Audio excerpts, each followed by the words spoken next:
సుంకాల నేపథ్యంలో భారత్కు చైనా స్నేహ సంకేతాలు పంపించింది. పరస్పర ప్రయోజనాల కోసం భారత్ చైనాలు కలిసి పనిచేయాలని భావిస్తూ ఉన్నాయి. అయితే ఓవైపు స్నేహం అంటూనే మరొక వైపు భారత్పై విషం చిమ్ముతోంది డ్రాగన్ కంట్రీ.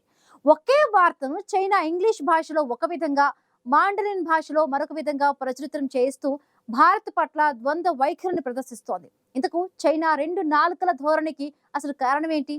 భారత్తో స్నేహం చేసే ఉద్దేశం చైనాకు ఉందా లేదా?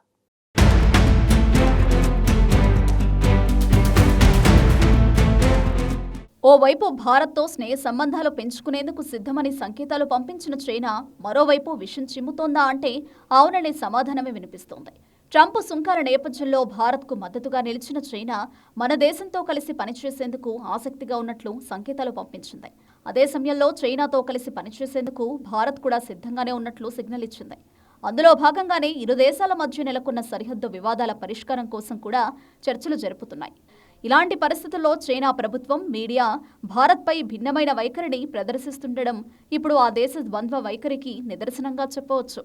ఇంతకు చైనా ప్రభుత్వం, మీడియా రెండు కూడా మన దేశం పట్ల ఎలాంటి వైఖరిని ప్రదర్శిస్తున్నాయనేది తెలుసుకోవాల్సిన అవసరం ఉంది.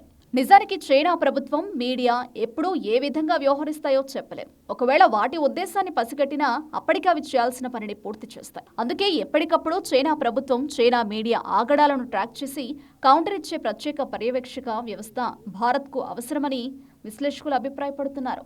భాష ఏదైనా సరే వార్తల్లోని సమాచారం ఒకేలా ఉండాలి కదా. కానీ చైనాలో ఒకే వార్త ఇంగ్లీష్లో ఒకలా, ఆ దేశ అధికార భాష మాండరిన్లో మరోలా ప్రచురితమవుతుంది. భారత్కు చెందిన వార్తలను చైనా మీడియా ఇంగ్లీష్లో సాఫ్ట్గా, పాజిటివ్గా పబ్లిష్ చేస్తుంది. అవే వార్తలను మాండరిన్ భాషలో హార్డ్గా, భారత్కు నెగిటివ్గా సొంత వ్యాఖ్యానాలను జోడించి మరీ పబ్లిష్ చేస్తుంది.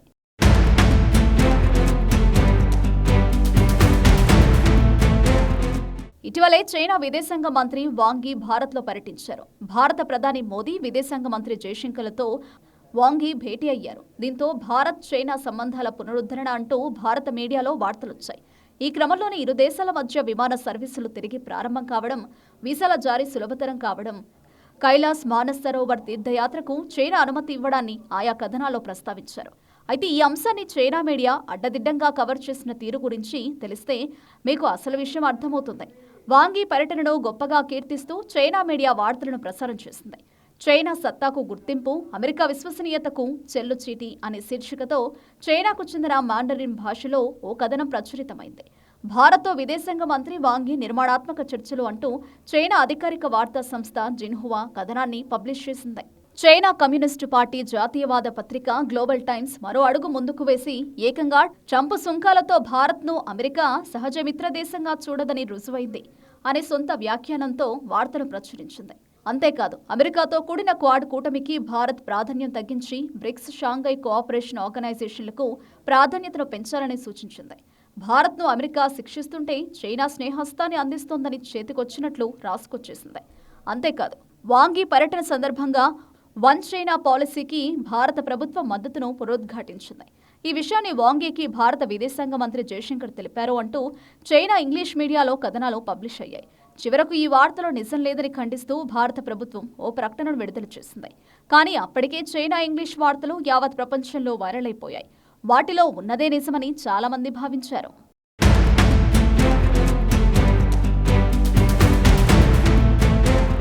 2020లో జరిగిన గల్వాన్ ఘర్షణను చైనా ప్రభుత్వ మీడియాలో ఆ దేశానికి అనుకూలంగా ప్రసారం చేయించింది. 2020లో భారత్, చైనా సైన్యాల మధ్య గల్వాన్ లోయలో ఘర్షణ జరిగింది. చైనా సైన్యాన్ని కీర్తిస్తూ, భారతదేశాన్ని నిందిస్తూ చైనీస్ మాండరిన్ భాషలోని మీడియా ఆనాడు కథనాలు రాసింది. భారత్ మన ప్రత్యర్థి, దాన్ని ఎదుర్కొనే విషయంలో కమ్యూనిస్టు పార్టీ దృఢంగా నిలవాలి అని ఆ కథనాల్లో పేర్కొన్నారు.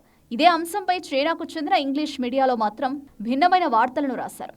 గల్వాన్ ఘర్షణపై భారత్తో చైనా సంప్రదింపులు జరుపుతోంది. ఉద్రిక్తతలను తగ్గించడానికి ప్రయత్నాలు చేస్తోంది. చైనాను భారత్ తప్పుగా అర్థం చేసుకుంటోంది అని చాలా సాఫ్ట్ స్వరంలో చైనా ప్రభుత్వ ఇంగ్లీష్ మీడియాలో కథనాలు ప్రచురించారు. అంటే మాండరిన్ భాషలో పబ్లిష్ అయ్యే కథనాలను చాలా సాఫ్ట్గా మార్చేసి చైనా ప్రభుత్వం ఇంగ్లీష్ మీడియాలో పబ్లిష్ చేస్తున్నారు. నిజానికి భారత ప్రభుత్వ వర్గాలు, దౌత్యవేత్తలు, భారత్ సహా అన్ని దేశాల ప్రజలు చైనా ఇంగ్లీష్ మీడియా వార్తలనే చదువుతుంటారు, వాటినే నమ్ముతుంటారు. కానీ మాండరిన్ భాషలో చైనా పబ్లిష్ చేస్తున్న వార్తలను తెలుసుకోలేరు. ఆ భాష ఎవరికీ రాదన్న ధైర్యంతో చైనా ఇలాంటి కుయుక్తులకు తెరలేపినట్లు కనిపిస్తోంది. గతంలో భారత్ చైనా మధ్య సంబంధాలు బాగా లేనప్పుడు చైనా ఈ తరహా వార్తలు ప్రచురించడం వరకు ఓకే, కానీ ఇప్పుడు భారత్కు స్నేహ సంకేతాలు పంపిస్తూ మరోవైపు మన దేశంపై విషం చిమ్మే యత్నం చేస్తుండడం డ్రాగన్ కంట్రీ ద్వంద్వ వైఖరికి నిదర్శనం. భారత్తో సంబంధాలు పెంచుకుంటామని చెబుతున్న చైనా ఇప్పటికైనా భారత్ పట్ల తన వైఖరిని మార్చుకుంటుందా లేదా అన్నది చూడాలి.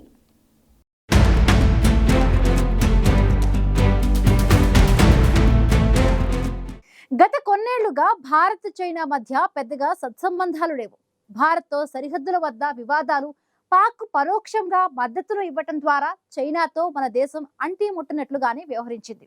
కానీ ట్రంప్ సుంకాల నేపథ్యంలో ఇటీవల రెండు దేశాలు కలిసి పనిచేయాలని భావిస్తున్న తరుణంలో చైనా ద్వంద్వ వైఖరిని ప్రదర్శిస్తూ ఉండటం డ్రాగన్ వక్రబుద్ధిని మరొకసారి బట్టబయలు చేస్తోంది.